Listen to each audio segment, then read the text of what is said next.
te remercie Thierry et je remercie les professeurs Antoine Compagnon et Alain Prochian de m'avoir invité pour vous parler de mythe et poésie, le darwinisme d'Edgar Quinet et Georges Renard.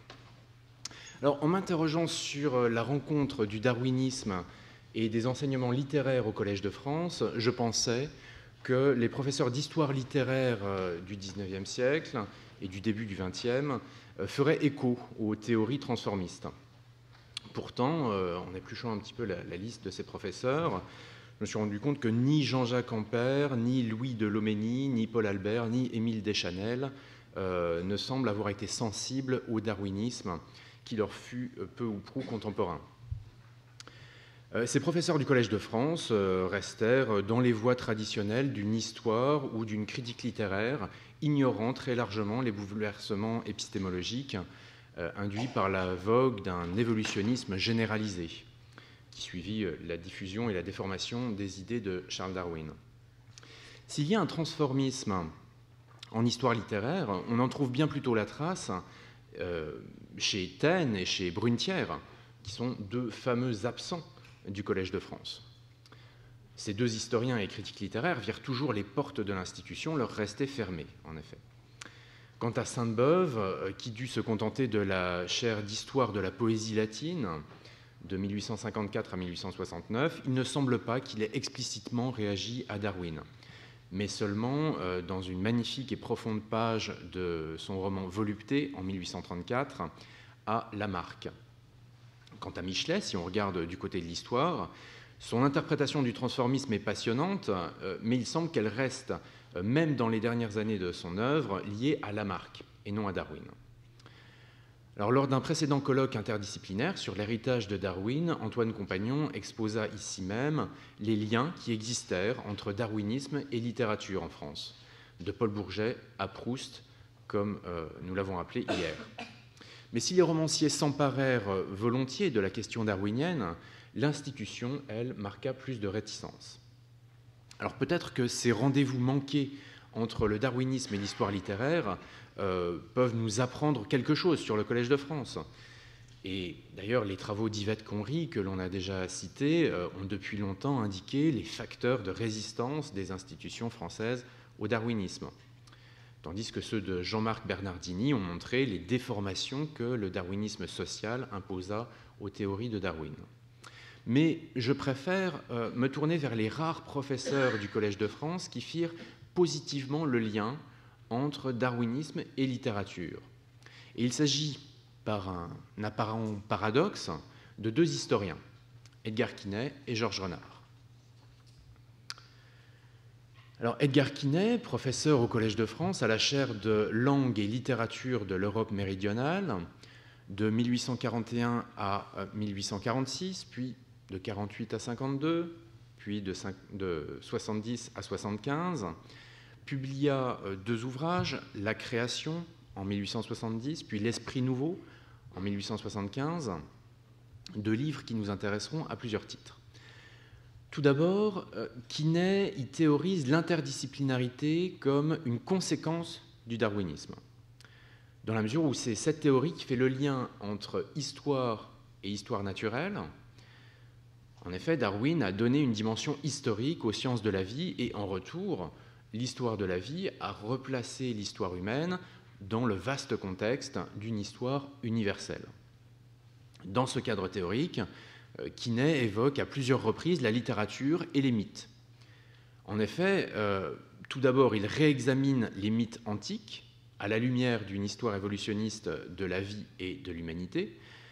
Selon lui, les créatures fantastiques de l'Antiquité doivent être compris comme la relation d'une histoire lointaine de la création, que les contemporains redécouvrent sous l'aspect du transformisme. Alors plutôt que de railler les monstres légendaires et les fables des anciens, Quinet propose d'y voir l'intuition d'une histoire transformiste du vivant. Et il écrit à propos des ossements d'animaux fossiles, ceci: « Les anciens remarquaient déjà combien ces restes étaient plus grands que les ossements d'hommes. Premier objet de stupeur et de vénération. À quels êtres avaient appartenu ces os? L'imagination hellénique répondit à cette question en créant ces légendes de géants aux pieds de serpents, de titans, de minotaures, de cyclopes, de l'estrigon. Dernier retentissement du monde organique de l'époque tertiaire dans le génie grec. Vous retrouverez là une page de l'histoire de l'âge de pierre. Chacun de ces débris d'ossements qui aujourd'hui fournit un élément à la science fournissait alors un épisode à la légende. Ainsi s'est composé ce vaste royaume de monstres et de chimères qui sont une partie des religions grecques et, à travers la fiction, retiennent l'empreinte ineffaçable d'une réalité perdue. La fécondité incroyable de monstres qui fermentent au fond des religions grecques fait supposer qu'il y a eu à l'origine une faune monstrueuse. C'est là, en effet, que les découvertes et les fouilles récentes dans les couches terrestres miocènes mettent hors de doute. La réalité a été au moins égale à la fiction. La réalité égale à la fiction des anciens Grecs. Alors, Quinet applique encore ce principe d'interprétation à la mythologie, ce principe d'interprétation de la mythologie à la question de l'homme primitif, le premier homme. Mais direz-vous, je voudrais trouver un témoin vivant, immortel des âges préhistoriques. C'était la question de l'homme primitif dont on cherchait le fossile. Ce témoin existe, sachez le reconnaître. C'est Hercule idéen, tyrien, thébain, assyrien, car il se retrouve partout. En lui se montre l'homme préhistorique que vous cherchez. Quinet explique ensuite que les 12 travaux d'Hercule sont le récit mythifié de la lutte des premiers hommes contre un environnement hostile. Le mythe de la conquête de la nature par l'humanité. Alors on voit comment Quinet fait le lien entre la paléontologie et l'histoire de l'Antiquité, puis avec la mythologie. Et il est alors prêt à sauter un pas. Après avoir étudié la fable en mythographe, il veut en combler les lacunes et en expliciter le sens en prenant lui-même la plume du poète. En effet, dans La Création, donc ce livre de 1870, il réécrit un poème perdu du grand poète grec Hésiode. L'histoire nous dit que ce poème portait sur les enseignements donnés par le centaure Chiron au jeune Achille. Je cite Quinet, « Hésiode avait composé un poème dont le titre atteste la grandeur, les leçons du centaure. L'ouvrage est perdu et ce ne sont pas seulement les poètes qui doivent le regretter. Que n'avait pas à nous apprendre des secrets de la nature cet être étrange, animal jusqu'à la ceinture, demi-dieu par la tête ?» De fait, Quinet met dans la bouche de cette chimère un récit à la fois mythique et scientifique des premiers âges de la vie. Car la fable lui apparaît comme le témoignage que dès l'Antiquité, la poésie exprimait cette intuition qu'ont existé des formes de vie bien différentes de celles qui nous sont contemporaines. D'une manière générale, dans La Création et dans L'Esprit nouveau, Quinet appelle les sciences historiques dans leur ensemble à prêter attention aux mythes comme porteurs de vérité, à condition de savoir les interpréter.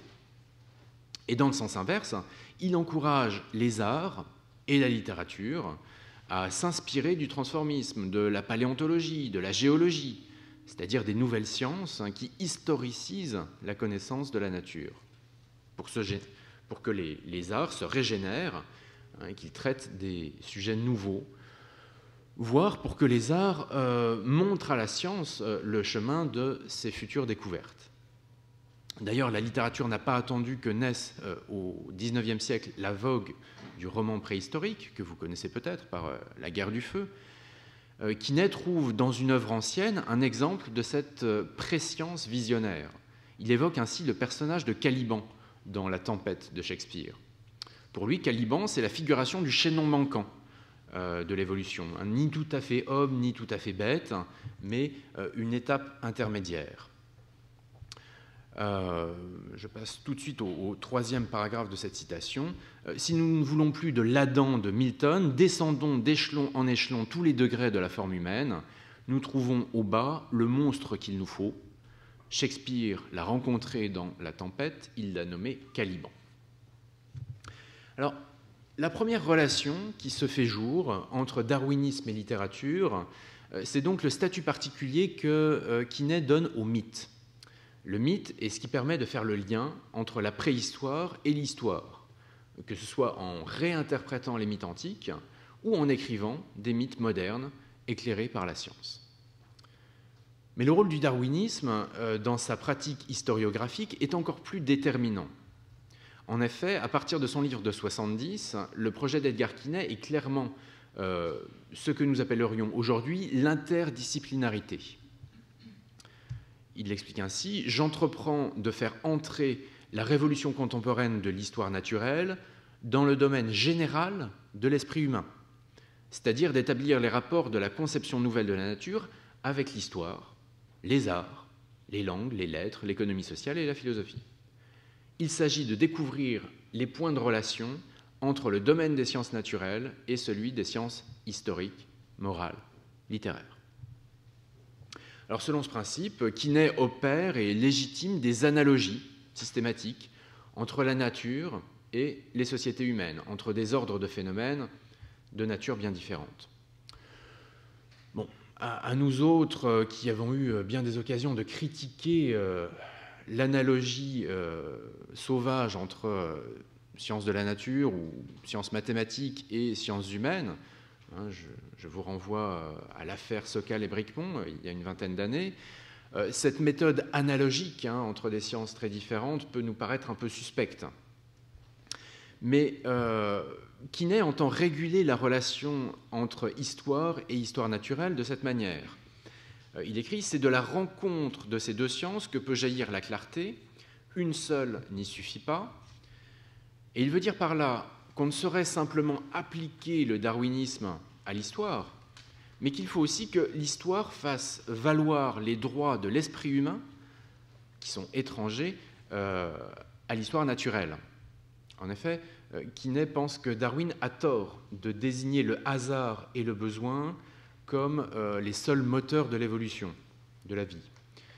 Car ça conduit à penser que l'esprit humain n'est à chaque époque pas plus développé que ce que lui commandent ses besoins. Or, Quinet veut voir, disons, un principe transcendant qui gouverne et qui oriente le progrès de l'humanité. Sans employer l'expression, c'est déjà l'idée d'un dessein intelligent. De fait, Quinet est inspiré par la naturphilosophie allemande autant que par Darwin, et depuis bien plus longtemps. Dès 1827-28, il écrivait des articles sur Johann Gottfried Herder, en pleine période romantique. Donc il contrebalance la pensée darwinienne par un spiritualisme bien plus proche de ce que font dans leur domaine Victor Hugo ou Michelet. Alors c'est avec cette ligne directrice que, dans l'Esprit nouveau, il aborde les questions d'histoire et de politique. Il pose par exemple la question de savoir si la conception humaine de la justice est compatible avec le principe de concurrence vitale, de lutte pour la survie. Il ne faut pas oublier que Quinet pense à cela depuis la Suisse, où il s'est exilé suite au Second Empire. Donc les notions de justice sociale et politique ont une résonance bien particulière quand on écrit en 1870 ou en 1875. Sur ce terrain, il fait appel à l'histoire bien plus qu'au mythe pour étayer sa réflexion. En revanche, il semble avoir inspiré un poète, Sully Prudhomme. Je ne sais pas si on connaît encore bien l'œuvre poétique de Sully Prudhomme, mais enfin, ce fut quand même le premier prix Nobel de littérature, ce qui le met au moins au même niveau que Bob Dylan. Donc Sully Prudhomme, qui avait publié quelques années après les livres de Quinet, un grand poème philosophico-scientifique intitulé « La justice », qui reprenait le questionnement de Quinet et nombre de ses arguments. Et il fondait une grande partie de ce poème sur Darwin, qu'il avait lu très attentivement et avec beaucoup d'acuité pour l'époque. Mais bien sûr, la mise en forme poétique favorisait la reprise de clichés parce que ces clichés étaient particulièrement parlants et spectaculaires. Ainsi, quand il parle de ce qu'il appelle la lutte de tous contre tous, ce qui est ce que le grand public avait le mieux retenu ou compris du darwinisme à la fin du XIXe siècle. Je vous cite ce sonnet qui fait partie d'un poème de plus de 200 pages. Nul germe en l'univers ne tire du néant de quoi fournir son type et tarir sa puissance. Chaque vie à toute heure est une renaissance où les forces ne font qu'un échange en créant. Aussi, tout animal, de l'insecte au géant, en quête de la proie utile à sa croissance, est un gouffre qui rôde, affamé par essence, assouvi par hasard et par instinct béant. Aveugle exécuteur d'un mal obligatoire, chaque vivant promène, écrit sur sa mâchoire, l'arrêt de mort d'un autre, exigé par sa faim. Car l'ordre nécessaire, ou le plaisir divin, fait d'un même sépulcre un même réfectoire, à d'innombrables corps, sans relâche et sans fin. Alors, au terme de milliers de vers, d'un dialogue philosophique entre le chercheur et la voix de sa conscience morale, les conclusions de Sully Prudhomme sont plutôt pessimistes. Il avoue ne pas trouver dans la nature un fondement à l'idée de justice. Alors que Quinet enrôlait le darwinisme dans une théorie du progrès universel, Sully Prudhomme est plus circonspect. Mais son poème témoigne du fait que le darwinisme féconda la poésie, ou du moins un certain genre poétique, le poème scientifique, dont je vais vous citer un autre exemple chez un autre historien du Collège de France, Georges Renard. Alors Georges Renard, bien moins connu qu'Edgar Quinet, est né en 1847. C'est un normalien qui se destine à l'agrégation d'histoire, qui prend part à la Commune de Paris, qui doit ensuite s'exiler en Suisse, comme nombre de communards, pour échapper aux poursuites jusqu'à l'amnistie de 1879. En 1979, justement, lorsque l'Académie française, organise un concours de poésie, comme c'était la tradition depuis le XVIIe siècle, l'Académie organisait un concours de poésie tous les ans sur un sujet imposé. Et en 1979, le sujet est la poésie de la science. Il envoie un poème qui sera récompensé par un prix, mais contrairement à d'autres concurrents, il n'évoque pas les théories de l'évolution dans ce poème. Bon, le temps passe, Renard revient en France et à la faveur de la Troisième République, il poursuit sa carrière de critique littéraire d'une part, d'historien d'autre part, au Conservatoire des Arts et Métiers. Entre 1893 et 1898, il publie des articles de critique littéraire qui seront réunis en 1900 sous le titre « La méthode scientifique de l'histoire littéraire ».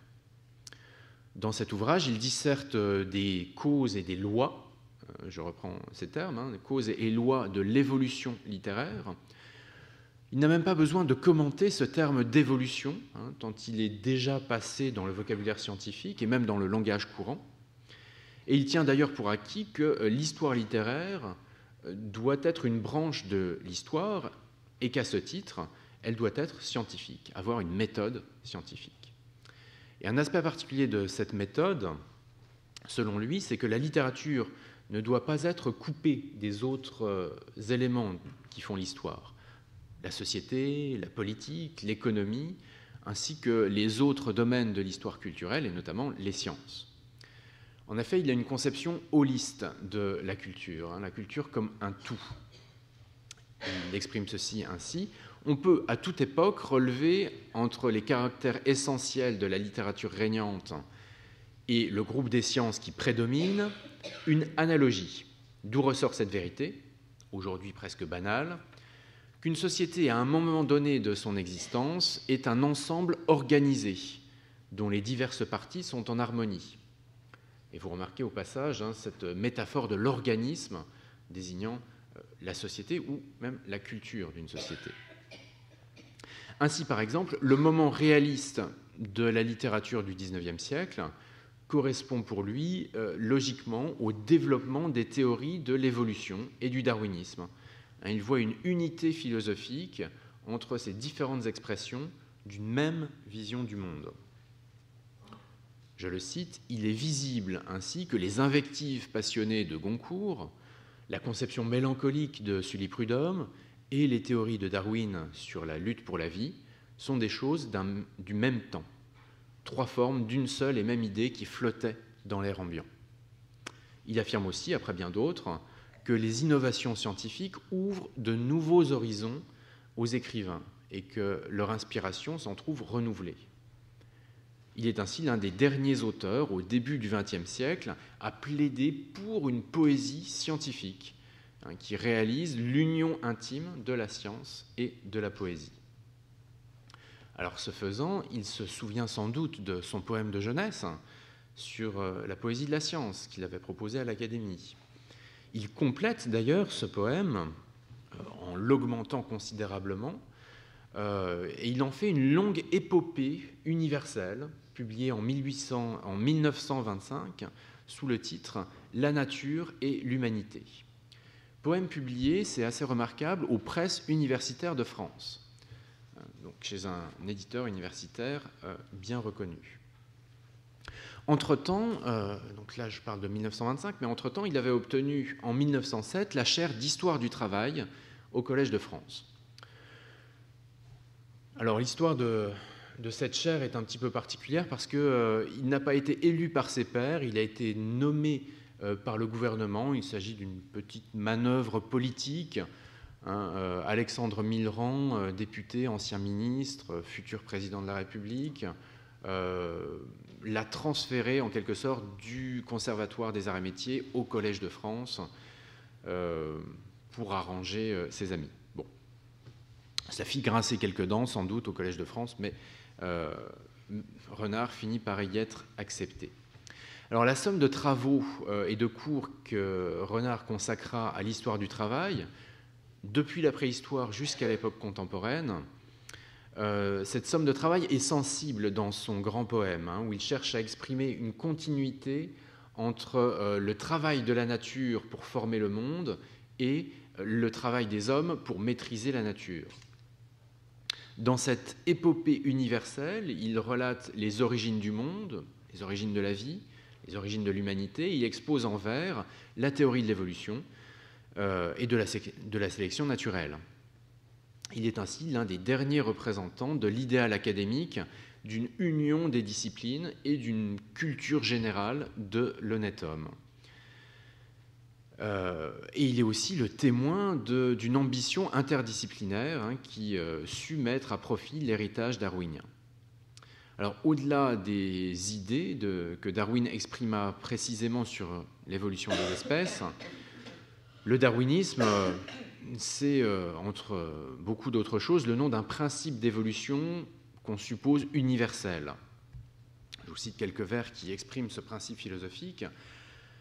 Mais quoi, si l'être est dans ses grandes lignes déterminé par le moule ancestral, s'il est fidèle au type général que la nature à son espèce assigne, peut-il pourtant se soustraire à la loi universelle et toujours agissante, dont le pouvoir, qu'on résiste ou qu'on sente, transforme et force à différer de soi tout ce qui vit, plantes, animal, personne, espèce entière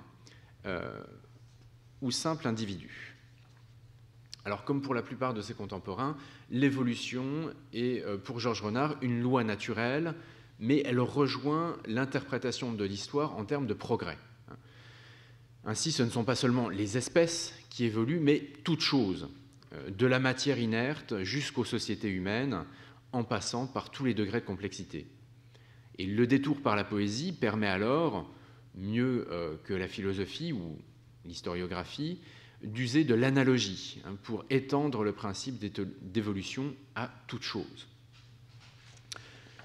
Mais au-delà de ces grandes analogies, l'historien-poète sait aussi se faire poète naturaliste et descendre un petit peu dans le détail de la théorie darwinienne. Par exemple, le moindre trait en surcroît ou perdu altère un type ou le perfectionne. Des actions du dedans, du dehors font varier apparence ou structure. Les croisements, le milieu, la culture changent ainsi les esprits et les corps. Alors on voit bien dans ces quelques vers que ce n'est pas du darwinisme pur, mais plutôt un mélange de Lamarck, Darwin, sans doute également Taine et d'autres auteurs, puisqu'il confond où il réunit la transformation de l'individu et la transformation de l'espèce, les influences extérieures, le milieu, et aussi une action intérieure, bref, une synthèse de différentes conceptions du transformisme. Il poursuit ainsi la vie, en cela concurrente du vieux Proté, est évolution en même temps que répétition, toujours semblable et toujours différent. Alors cette allusion à Proté, la divinité marine douée du pouvoir de se métamorphoser, nous rappelle que, pas plus que chez Quinet, la nouveauté scientifique ne s'oppose à la mythologie. Au contraire, la mythologie fournit les noms et l'imagerie qui permettent de faire le lien entre imagerie classique et idées nouvelles. Alors, en disant que la vie est évolution en même temps que répétition, deux mots dont la rime fait entendre le rapprochement antithétique, Renard souligne ce double aspect contradictoire de l'hérédité et de la variabilité. Alors, ces vers, je n'en doute pas, vous ont paru un petit peu pâteaux, ce n'est pas du Baudelaire, effectivement, c'est pas même du Hugo, mais c'est effectivement un genre de poésie qu'on a oublié, qu'on n'a pas forcément appris à lire. Pourtant, Georges Renard emprunte là à toute une tradition de poésie scientifique. Il emprunte même au Victor Hugo de la fin, au grand poème philosophique de Hugo, à la fin de sa vie, qu'on ne lit plus, qu'on ne soupçonne même plus, qui fut pourtant très vivace jusqu'à la toute fin du XIXe siècle.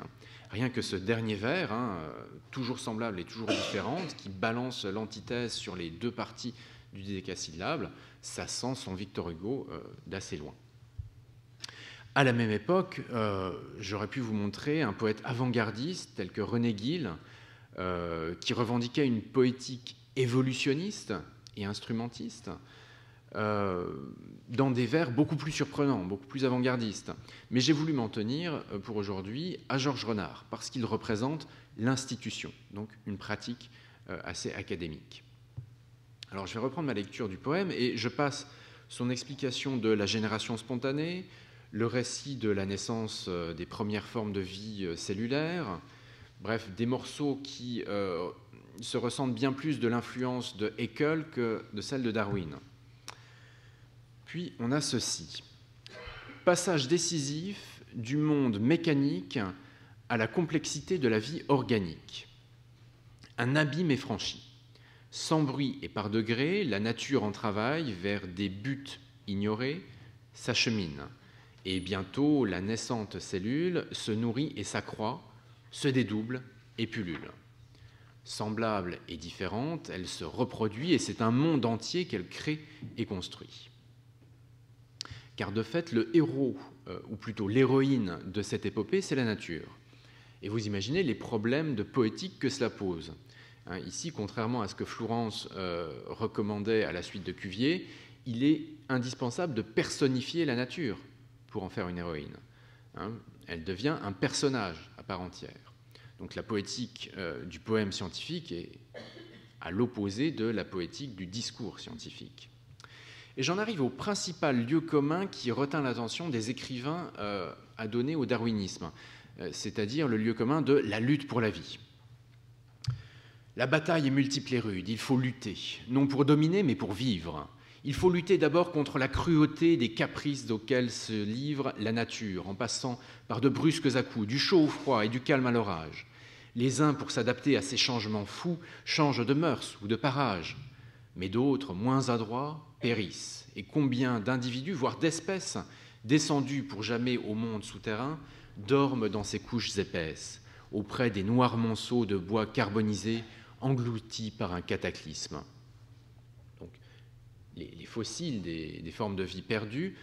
Ici, on a l'impression que Renard se réfère à la théorie des catastrophes, qui aurait englouti les fossiles. Bon, il y a vraiment un éclectisme théorique très, très grand.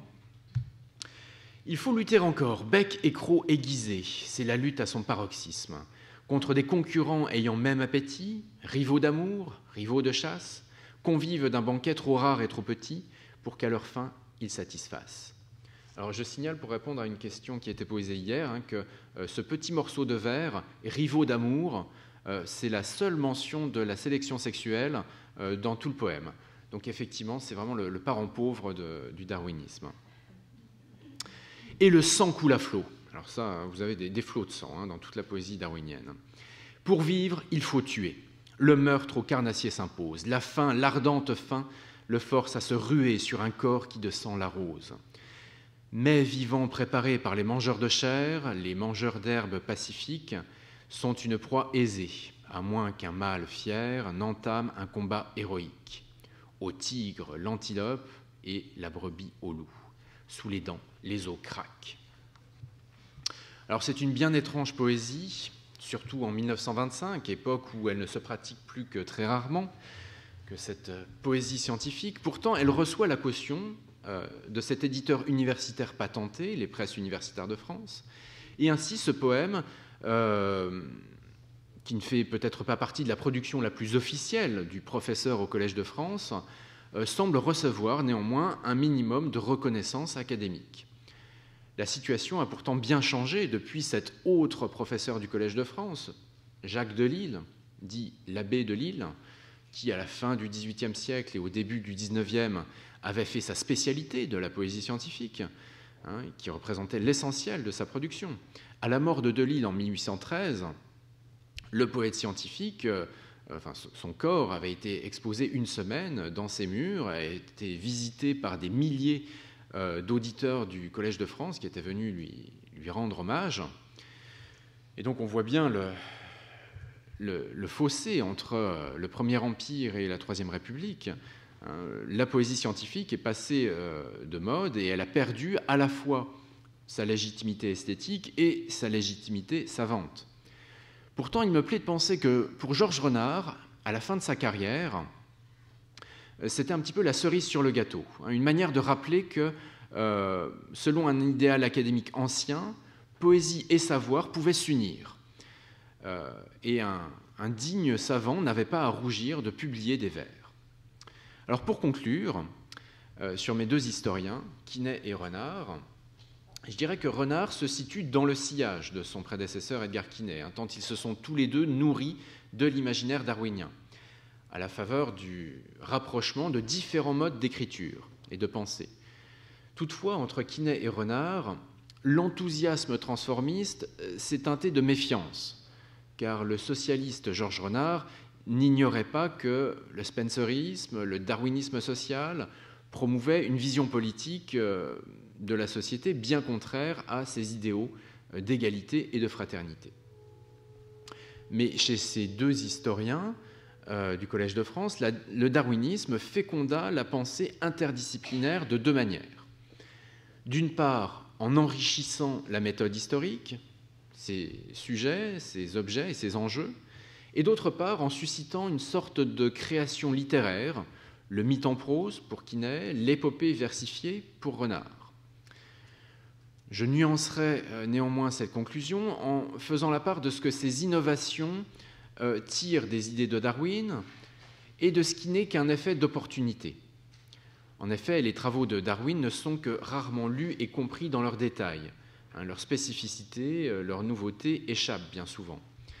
Dès lors, le nom de Darwin est souvent invoqué comme un prétexte ou une caution scientifique, un sésame à la mode qui légitime des pratiques qui en fait doivent beaucoup et parfois encore plus à la résurgence de pratiques ou d'idées anciennes, voire antiques.